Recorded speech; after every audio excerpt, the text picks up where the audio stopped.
అయితే ఇక్కడ ప్రాబ్లం ఏంది?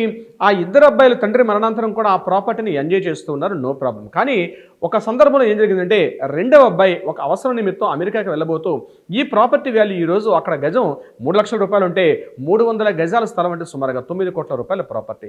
ఈ ₹9,00,00,000 ప్రాపర్టీని ఆ అన్నయ్య తమ్ముడికి ఏమన్నాడంటే నీ దగ్గర 4.5 కోట్లు ఉంటే నాకు ఇచ్చేసేయ్, ఈ ప్రాపర్టీ నేను నీకు ఇచ్చేస్తాను మిగిలిన ప్రాపర్టీ అంటే ఏదో ఉద్యోగ నిమిత్తం యూఎస్ఏ పోతున్నాడు. కానీ ₹4.5 కోట్ల ఒక సాఫ్ట్వేర్ ఇంజనీరు ఏ రకంగా ఇవ్వగలుగుతాడు?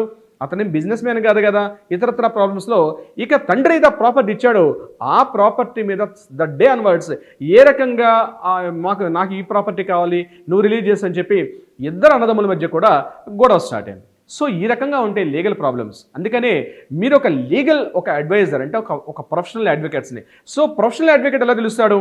తప్పనిసరిగా గుర్తుపెట్టుకోండి, అట్లీస్ట్ మినిమం ఒక 10 years ఎక్స్పీరియన్స్ ఉన్నటువంటి ఒక అడ్వకేట్ని అప్రోచ్ అయితే ఆ అడ్వకేట్ మీకు క్లియర్గా ఏ రకంగా రాయాలో చెప్తాడు. అంటే ఆ ప్రాపర్టీకి ఈస్ట్లో ఎవరుండాలి, వెస్ట్లో ఎవరుండాలి, సౌత్లో ఎవరుండాలి, ఫస్ట్ ఫ్లోర్ ఉంటే ఫస్ట్ ఫ్లోర్లో ఎవరుండాలి అని క్లియర్ ఇన్ఫర్మేషన్, క్లియర్ డీటెయిల్స్. నేను ఒక ఎగ్జాంపుల్ మీతో షేర్ చేసుకుంటున్నాను. ఎందుకంటే టోటల్గా మొత్తం వివరాలని నేను మీతో వివరించే ప్రయత్నం చేయలేను కాబట్టి ఈ చిన్న వీడియోలో. అందుకని అతను ఏం చేస్తారు, లీగల్ అడ్వైజర్ ఏం చేస్తారంటే టోటల్గా లీగల్ సపోర్టింగ్గా ఒక డాక్యుమెంట్ని రాస్తారు.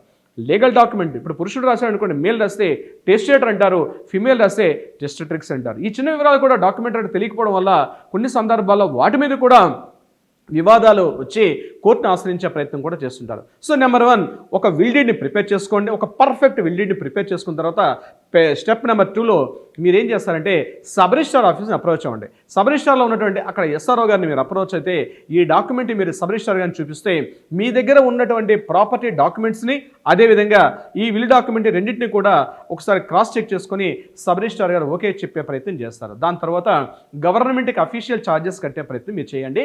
అదే గవర్నమెంట్ చలానస్ అంటే స్టాంప్ డ్యూటీ కట్టండి. చాలా రాష్ట్రాలు ఇంక్లూడింగ్ మన తెలుగు రాష్ట్రాలతో కలిపితే స్టాంప్ డ్యూటీ తక్కువ మొత్తంలో ఉంటుంది.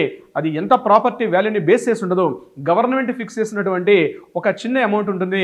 ఆ అమౌంట్ని మీరు అఫీషియల్గా పే చేసిన తర్వాత రిజిస్ట్రేషన్ ప్రాసెస్ అనేది స్టార్ట్ అవుతుంది. అయితే సెకండ్ స్టెప్లో ఇక్కడ నేను మరో ప్రయత్నం చెప్తున్నాను, గుర్తుపెట్టుకోండి.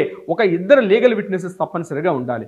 మీ ఆధార్ కార్డు వివరాలతో పాటు అట్ ద సేమ్ టైం విట్నెస్ల యొక్క ఆధార్ కార్డ్స్, అదే విట్నెస్ల యొక్క వేలిముద్రలు కూడా ఆ డాక్యుమెంట్కి వ్యాలిడిటీ ఉండాలి. అంటే ఇద్దరు విట్నెస్లు మ్యాండేటరీ, కంపల్సరీ ఇద్దరు విట్నెస్తో మీ విలునామాని రాయించుకునే ప్రయత్నం చేసుకోండి.